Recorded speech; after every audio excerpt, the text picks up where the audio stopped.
So good evening, good evening, good evening. We are back again. And we are going to talk about Granit Xhaka, Aaron Ramsdale. We're going to talk about William Saliba. And we're going to talk about Granit Xhaka. Before we do that, make sure you stick a thumbs up on the video. We are literally, well, as I'm recording this, about 2 and a bit hours away from the Champions League games tonight. Looking forward with bated breath for a Manchester City 1-0 victory or a draw. As long as we keep them in this competition playing their full squad for as long as we can, all the way to the final would be fantastic. Extra time in the games and all sorts. That'd be great for us going forward in the title running.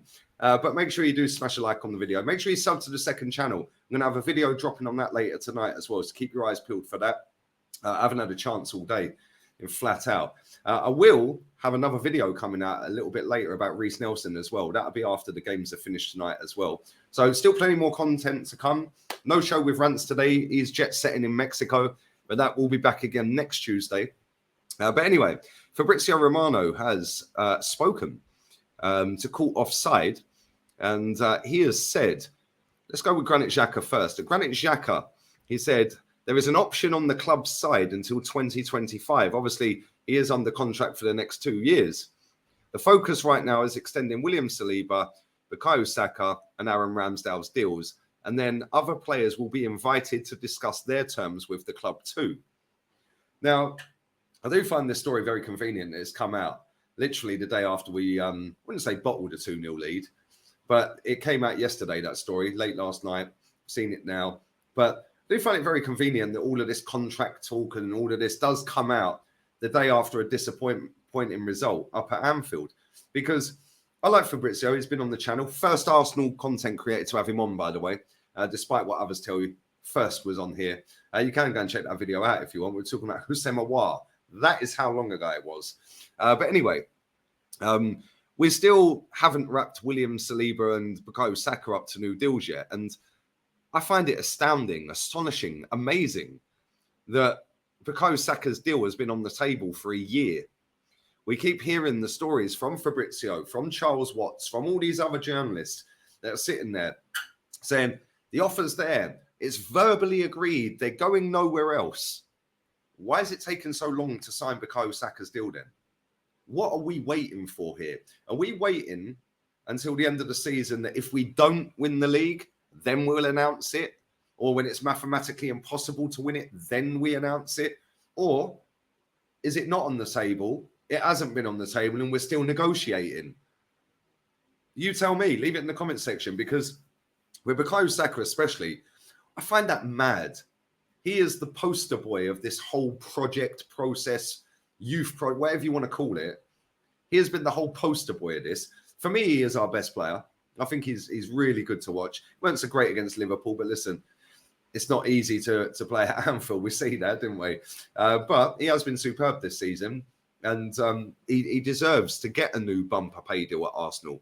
But what is he waiting for? What is the club waiting for? Maybe the club are ready to get it done. I'm sure they want to get it done. So what is he waiting for? Is he waiting for assurances of what we're going to do in the summer? Is he waiting for a little bit extra money? Is he waiting? What's he waiting for? Because we've seen this story happen a million times before. We didn't match the ambition of Van Persie. We didn't match the ambition of this player or this player, and they all leave. Personally, I don't think Bukayo Saka will leave Arsenal. I think that he will stay, and I do think he'll sign. But why has it taken a year? Like, that makes no sense. And some of you guys will say, oh, because he's in the middle of a... Makes no difference. We have international breaks. Like, come on. You can sign a contract in an international break. He's at London Colney every day. If it's on the table and it's verbally agreed, all you got to do is go and do a signature and a couple of photos and your job done. Now put it out there. Maybe it is already done. Like I said, maybe they are waiting to put this out there if it does crash and burn. I don't know. I'd love to know your thoughts on that. I'll leave that in the comment section. But it seems very, very odd to me that it's been on the table. Charles Watts asked him in a press conference 1 year ago. It was April last year. What is the situation with Bukayo Saka's contract? And he said, the offer is on the table. So either Mikel Arteta was lying or the offer's on the table. You let me know what you think. Let's move on to William Saliba. We activated the clause in this contract on the 30th of December to extend for another year. So his contract is out next summer. We had to do it by New Year's Eve. Otherwise, we couldn't do it by the rules, the laws of the contract. We couldn't do that. So we had to do it before New Year's Eve. We did it the day before, and he's now staying until next summer, at least. Again, another one that we're hearing little sound bites, we're hearing little clips, we're hearing little snippets that he's going to sign. Why hasn't he then? Because when Gabriel Magalhaes had his contract off on the table, bang, job done. We didn't even hear for more than 2 days. It was Gabriel's being offered a new contract. Next day, bang, signed. So you can sign contracts in the middle of a season. Gabriel Magalhaes has proven that. Other players along the way have proven that. So what is the hold-up with him? Is he waiting for another club to come in for him? Is he demanding more money?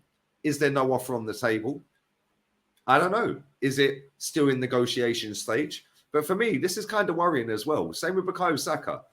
Just get him signed. Get it done. How hard is it? Like, what is the issue here?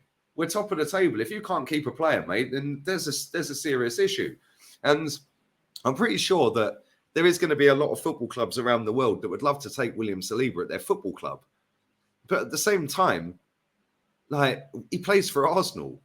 And he's been one of the main reasons we have had a very good defensive record this season, along with Gabriel Magalhaes, along with Zinchenko, and along with Ben White, and the goalkeeper who I'm coming to. But for me, I don't understand why it takes so long to do a contract for these players. Gabriel Magalhaes, bang, job done. So he obviously wants to stay. Yeah, I'm staying. So for me, when I see Saka, when I see Saliba, and the deals have been on the table, and there's been this talk with Saka for a year, with Saliba it's been for months, 5-6 months now, that tells me that they're haggling. That tells me they're looking for assurances. The same with Saka.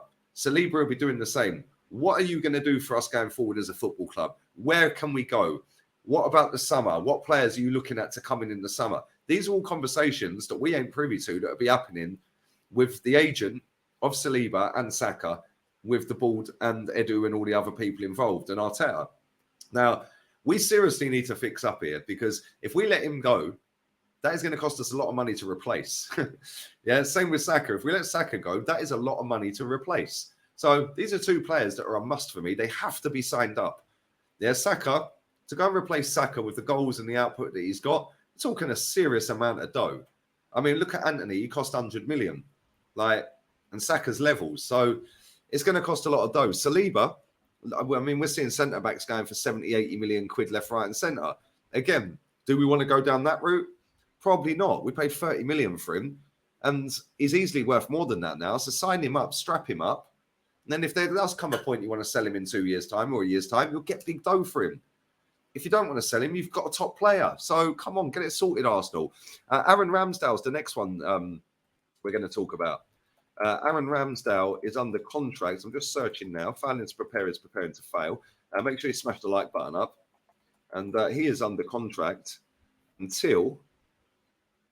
Oh, that's the wrong website. We'll get there in a second. Come on, Lee. What you doing? Here we go. Here we go. If it loads. There we go. Until 2025. So he'll be under new terms then. So listen, he's still got, what, 2 summers to go. So 2 more seasons. We'll probably extend that by another couple of seasons. Get him on until 2027. I'm sure he's not a massive money. We obviously signed him for, what, 27 million or 24 million? And we all sat here and went, whoa, why are we signing him? And he's proved everyone wrong, because he's been absolutely class. He has been really, really good. And again, another one that does probably deserve his pay rise. But he'll be the type of player that will just sign it just like that, because he'll appreciate that, yo, I'm going places here. I'm doing well. Everyone's now looking at me as England #1, even though I'm not officially. And we're top of the table. I guarantee as soon as we slap an offer on the table for him, I guarantee it's signed instantly. Yeah, and that tells me that's because the player don't want to haggle, because he's happy to be here. When players are haggling on a contract, they're semi-happy to be there. And I think Saka is.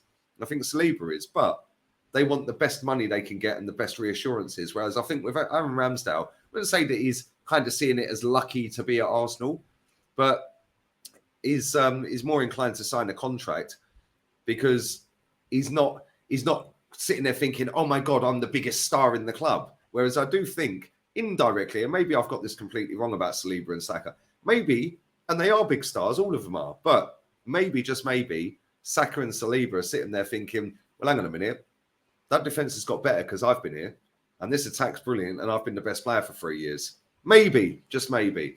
But it is what it is. Granit Xhaka, like I said, it'll be a 1-year extension on top of that.